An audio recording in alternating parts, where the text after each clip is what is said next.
இன்று நான் உனக்கு ஒரு அவகாசம் தருகிறேன். இதோ பார், அவர்தான் இயேசு. நீதிக்காக பசியோடு இருப்பீர்கள் என்றானால் என்னிடத்திலிருந்து நிறைவு பெறுவீர்கள். தேவனுக்கு நீங்கள் முதல் இடம் கொடுங்கள், உங்களுக்கு எல்லாவற்றையும் தருவார்.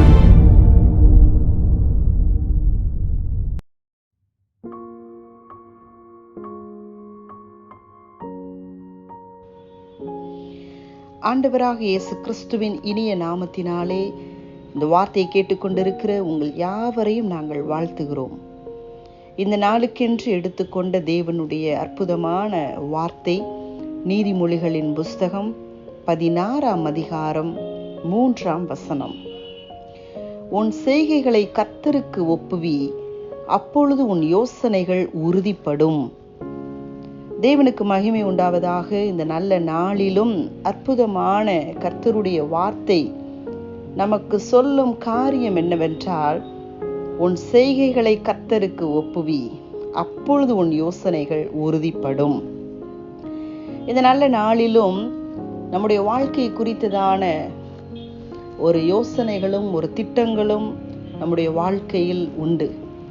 அந்த யோசனைகள் எப்படிப்பட்டவைகள் என்றால், எதிர்காலத்தை குறித்ததான ஒரு யோசனைகள்.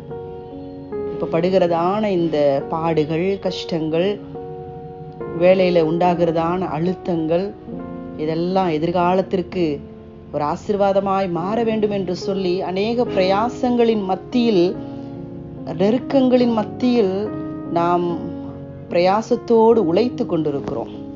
ஆனால் வேதம் சொல்லுகிறது, ஒருவனுடைய வாழ்க்கையை தேவன் ஆசீர்வதிக்கணும், அவனுடைய பிரயாசங்களை கர்த்தர் ஆசீர்வதிக்கணும்னா செய்கிறதான காரியம் என்னவென்றால், நம்முடைய வாழ்க்கையை தேவனுடைய கரத்தில் ஒப்பு கொடுக்க வேண்டும். அதான் இந்த வசனத்தில் அற்புதமாய் வாசிச்சோம். உன் செய்கைகளை கர்த்தருக்கு ஒப்புவி. நாம் செய்கிறதான செய்கைகள், நம் வாழுகிறதான இந்த வாழ்க்கைகள், இந்த வாழ்க்கையை ஆண்டவருடைய கரத்தில் ஒப்புவிக்க வேண்டுமா? கர்த்தருக்கு ஒப்புவிக்கும் பொழுது அவர் நம்முடைய யோசனைகளை உறுதிப்படுத்துகிறதான தெய்வம். அது மாத்திரமல்ல, இந்த அதிகாரத்தில் அழகாய் சொல்லப்பட்டு இருக்கிறது, மனுஷனுடைய இருதயம் அவனுடைய வழியை யோசிக்கும், அவனுடைய நடைகளை உறுதிப்படுத்துகிறவர் கர்த்தர் என்று சொல்லி. இந்த இருதயம் பல காரியங்களை சிந்திக்கும், பல யோசனைகளை கொண்டு வரும். சில நேரங்கள்ல கர்த்தருக்குரிய விஷயத்துல நாம் உண்மை உள்ளவர்களாய் நாம் இருக்கிறோமா? சற்று நாம் சிந்திக்க வேண்டும். சில நேரங்களில் நம்முடைய இருதயம் சொல்லும், இந்த நேரத்தில் ஆலயத்துக்கு போவதை காட்டிலும் இங்கு போய் நிற்போம், அங்கு போய் நிற்போம், இந்த மனிதனை பார்க்க ஓடுவோம், அந்த மனிதனை பார்க்க ஓடுவோம், எப்படியாவது வாழ்க்கையில முன்னேறி விடலாம் என்று சொல்லி சில நேரங்கள் நம்முடைய சிந்தனைகள் சொல்வது உண்டு. ஆனால் இன்று வேதம் சொல்லுகிறது, அப்படி அல்ல. நம்முடைய செய்கைகளை கர்த்தருக்கு ஒப்புவிக்க வேண்டும். எந்த மனுஷனையும் மேன்மைப்படுத்துகிறது தேவனுடைய கரத்தில் மட்டுமே இருக்கிறது. ஹல்லேலூயா. அவனுடைய வாழ்க்கையில் அவனுடைய யோசனைகள் எல்லாம் உறுதிப்படணும்னா அது கர்த்தரால மட்டுமே முடியும் என்று வேதம் சொல்லுகிறது. அவனுடைய நடைகளை உறுதிப்படுத்துகிறவர் கர்த்தர். உறுதி என்று சொல்லும் பொழுது ஒரு நிரந்தரமான, ஒரு ஆசீர்வதிக்கப்பட்ட ஒரு வார்த்தை. ஆண்டவருக்குள்ள வாழுகிறதான மனுஷனுடைய வாழ்க்கை உறுதியான ஒரு வாழ்க்கையா இருக்கும்.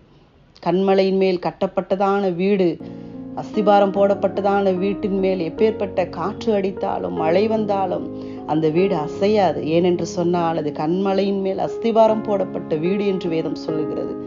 நம்முடைய வாழ்க்கையும் ஆண்டவருக்குள்ள அந்த கண்மலையாகிய கிறிஸ்துவுக்குள் அஸ்திபாரம் போடப்பட்டு இருக்க வேண்டும். அதைதான் வசனம் சொல்லுகிறது, உன் செய்கைகள் எல்லாவற்றையுமே ஆண்டவருக்கு ஒப்புவி, அப்பொழுது உன் யோசனைகள் உறுதிப்படும். இந்த வார்த்தையை கேட்கிற கர்த்தருடைய பிள்ளைகளே, இந்த நல்ல நாளிலும் நாம் வாழுகிறதான இந்த வாழ்க்கையை ஆண்டவருடைய கரத்துல நாம் கொடுப்போம். ஆண்டவருடைய பாதத்தில் நாம் அர்ப்பணிக்கும் பொழுது நம்முடைய யோசனைகள், திட்டங்கள், செயல்கள், சிந்தனைகள் எல்லாவற்றையும் கர்த்தர் பார்த்து கொள்ளுவார். அவர் நம்முடைய வாழ்க்கையை அவர் ஆசீர்வதிக்கிற நல்ல ஒரு தகப்பனாய் இருக்கிறார். நம் இருதயத்துல யோசிக்கிறதான யோசனைகள், சிந்தனைகள் எல்லாவற்றையுமே அவர் அறிகிறதான தெய்வம் என்று வேதம் சொல்லுகிறது.